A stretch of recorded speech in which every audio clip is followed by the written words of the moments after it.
Hi hello ಎಲ್ರಿಗೂ ನಮಸ್ಕಾರ ಕಂದ್ರೆ ನಾವು ಬೆಳಗ್ಗೆದ್ದಕ್ಕೆ ನಮ್ಮ ಅಕ್ಕನ ಮಗ ಟೀ ಕಾಯಿಸ್ತಿದ್ದ ಟೀಗೆ ಹಂಗೆ ಟೀ ಕಾಯಿಸ್ಬಿಟ್ಟು ಟೀ ಕೊಟ್ಟ ಗಡಗಡ ಕುಡ್ದು ಕೂತಿದ್ದ ಜಾಗದಲ್ಲಿ ಹಂಗೆ ನಿದ್ದೆ ಮಾಡ್ತಿದ್ದ. ಹಂಗೆ ನಮ್ಮ ಬಾವ ಹೊಲ್ದ ಹತ್ರ ಬನ್ನಿ ಅಂತ ಹೇಳಿದ್ರು, ಅದಕ್ಕೆ ಹೊಲ್ದ ಹತ್ರ ಹೋದೋ. ಅಲ್ಲಿ ಹೊಲ್ದ ಹತ್ರ ಹೋದಾಗ ಬ್ರೇಕಿಂಗ್ ನ್ಯೂಸ್ ಕಾಯಿತು. ಅದೇನಪ್ಪ ಅಂದರೆ 4 ಗದ್ದೆ ಎಳ್ಳೈತೆ ಎಳ್ಕಿಟ್ಬಿಟ್ಟು ಹೋಗಂಗೆ ಬನ್ನಿ ಅಂದರು.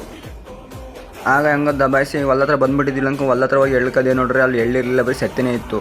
ಇವನ್ನ ಎಳ್ಕಿಟ್ಬಿಟ್ಟು ಕಂತೆ ಕಟ್ಲ ಅಂದರೆ ಹೇಳಕ್ಕೆ ಕೂತ್ಕೊಳ್ಳೋದಾರ ಕೂತ್ಕೊತಾನೆ ಕಂತೆ ಕಟ್ಲ ಅಂದರೆ. ಹಂಗೆ ದಬಾಯಿಸಿ ಹಂಗೆ ಎಲ್ಲ ಕೀಳ್ತಾ ಹಂಗೆ ಯಾಕೋ ಬೇಜಾರಾಯಿತು. ಸ್ವಲ್ಪ ಇನ್ನೊಂದು ಕಿತ್ಬಿಟ್ಟು ಸ್ವಲ್ಪ ಕಂತೆ ಕಟ್ಬಿಟ್ಟು ಹಂಗೆ ಗುಡ್ಡೆ ಹೊಡ್ತಾಯಿದ್ದೋ.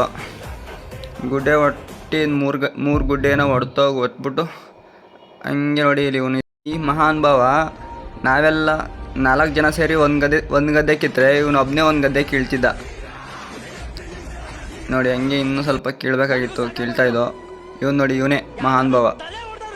ನಾವು 4 ಜನ ಸೇರಿ ಒಂದು ಗದ್ದೆ ಕೀಳ್ತಿದ್ದೋ, ಇವನು ಒಬ್ಬನೇ ಒಂದು ಗದ್ದೆ ಕೀಳಕ್ಕೆ ಹೋಗ್ತಿದ್ದ. ಯಾಕೆ ಜೊತೆ ಇಲ್ಲೇ ಬಂದು ಕೀಳೋದು ಬಾಲ ಅಂದರೆ, ಇಲ್ಲ ನಾನು ಸಪ್ರೇಟಾಗಿ ಒಂದು ಗದ್ದೆ ಕಿತ್ತಾಕ್ತೀನಿ ಹೋಗಿ ಅಂತ ಕಳಿಸ್ತಾ.